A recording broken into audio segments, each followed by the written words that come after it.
Assalamualaikum warahmatullahi wabarakatuh. Saya Berliana Maya Septiani akan membawakan materi tentang pertumbuhan dan perkembangan. Materi yang akan kita bahas ada 3, yaitu pengertian, membahas tentang pengertian dan perbedaan antara pertumbuhan dan perkembangan. Yang kedua ada pertumbuhan dan perkembangan pada tumbuhan, membahas tentang proses serta faktor yang mempengaruhi. Dan yang terakhir, pertumbuhan dan perkembangan pada hewan, membahas pertumbuhan dan perkembangan hewan pada fase embrionik dan fase pasca embrionik. Perbedaan pertumbuhan dan perkembangan. Dilihat dari tabel, kita akan mengetahui beberapa perbedaannya. Untuk cara mengukurnya, pertumbuhan bersifat kuantitatif sehingga dapat digambarkan dalam bilangan, sedangkan perkembangan bersifat kualitatif sehingga tidak dapat digambarkan dalam bilangan.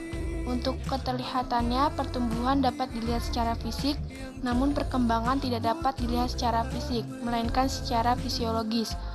Untuk perbedaan keterbatasannya, pertumbuhan prosesnya terbatas usia, sedangkan perkembangan prosesnya tidak terbatas usia. Selanjutnya,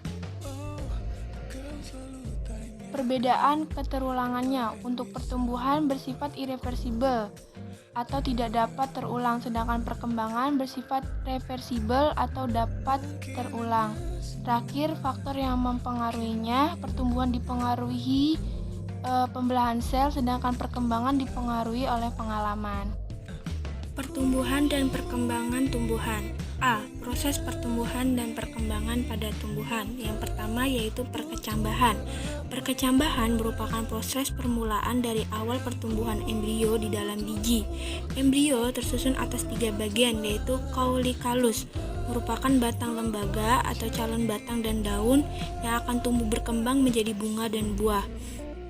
Cauliculus dibagi lagi menjadi 2, yaitu epikotil dan hipokotil. Yang kedua ada radicula, merupakan akar tembaga atau calon akar yang akan tumbuh dan berkembang menjadi akar.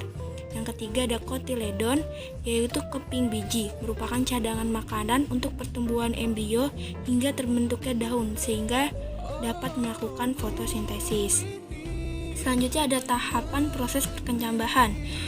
Tahapan proses ini dimulai dari imbibisi, yaitu penyerapan air oleh biji, pembelahan sel, terus selanjutnya diferensiasi sel, perkembangan fungsi sel, selanjutnya ada organogenesis, pembentukan organ, selanjutnya morfogenesis, perkembangan struktur dan fungsi organ, selanjutnya lagi terbentuknya daun untuk memperoleh energi dan hasil fotosintesis.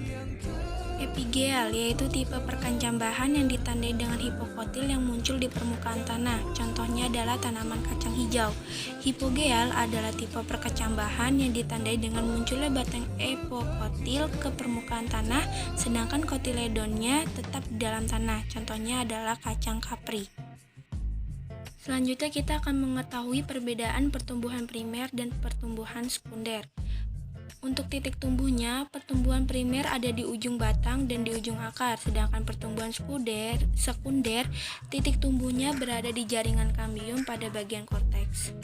Sifat pertumbuhan vertikal untuk pertumbuhan primer yaitu memperlihatkan perpanjangan pada bagian ujung tunas dan ujung akar, sedangkan untuk sekunder sifat pertumbuhannya horizontal dengan memperlihatkan pertambahan ukuran diameter pada batang.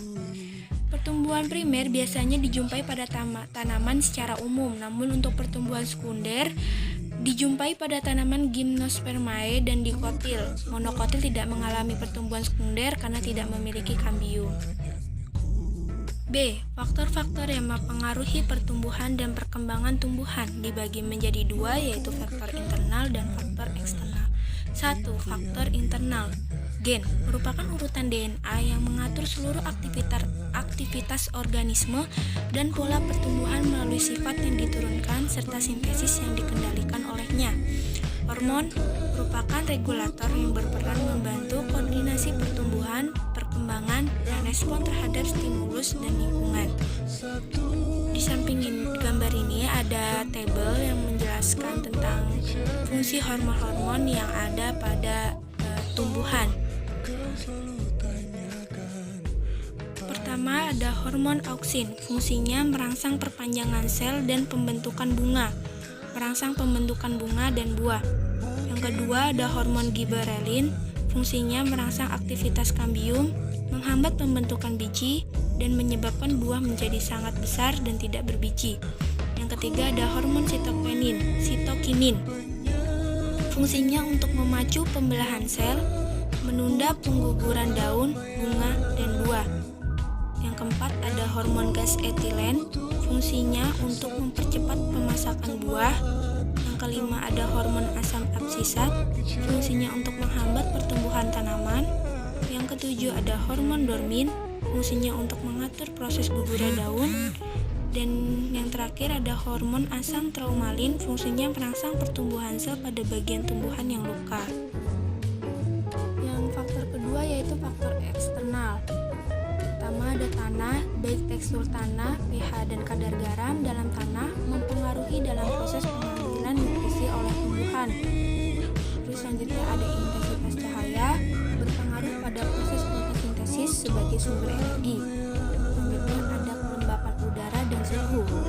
Kadar air di udara berperan dalam transportasi air di dalam tubuh tumbuhan, serta suhu dapat mempengaruhi aktivitas enzim dalam metabolisme tumbuhan pada proses transpirasi dan fotosintesis.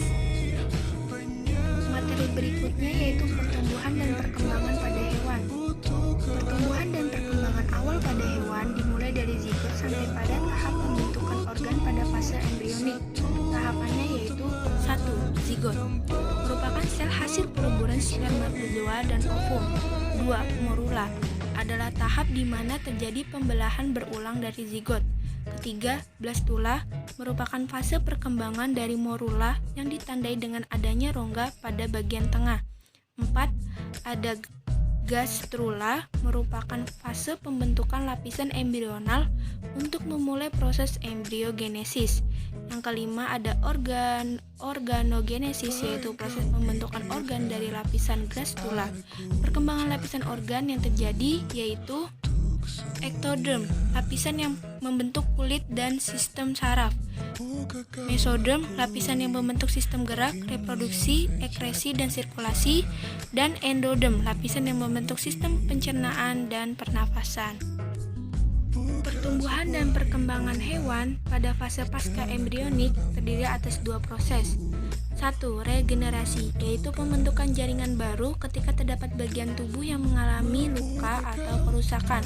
Dan yang kedua yaitu metamorfosis, perubahan ukuran dan bagian-bagian pada tubuh hewan dari suatu stadium menuju stadium berikutnya. Proses metamorfosis terjadi umumnya pada serangga insekta dan katak amfibi. Metamorfosis ada yang sempurna dan ada yang tidak sempurna.